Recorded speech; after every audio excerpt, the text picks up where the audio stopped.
Das hat sie nicht davon abgehalten, den Turbo einzulegen und sich die Pole-Shot-Prämie zu holen. Und wir hatten schon mal insgeheim daran gedacht, damit die Damen nicht zu kurz kommen, eine extra Holeshot-Prämie für die Damen auszuloben. Gar nicht nötig. Sie machen das allein.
Ja, da hat sich die Sache eingeordnet.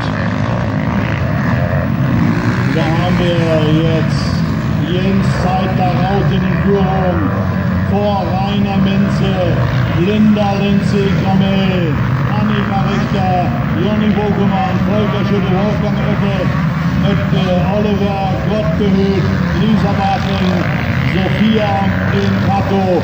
Die hat das erstmal sicher. Jetzt hält die sich an 10. Position auf, schont sie vielleicht schon mal für den zweiten Start, um nochmal hier abzukassieren.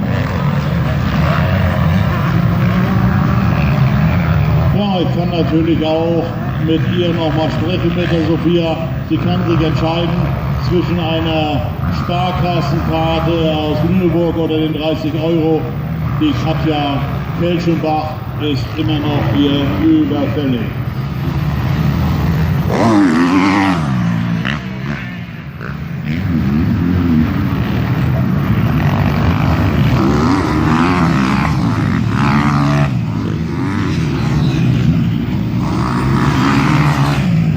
Das geht hier von Jens Zeitler-Rauten bis zu Lisa Busse.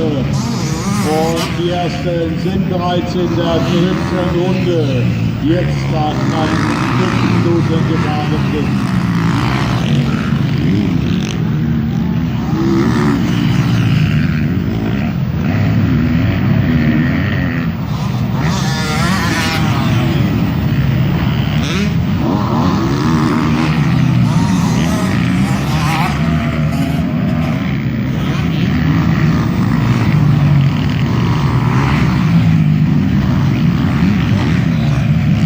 Ja, tolle Sache. Jens Zeitler-Raut.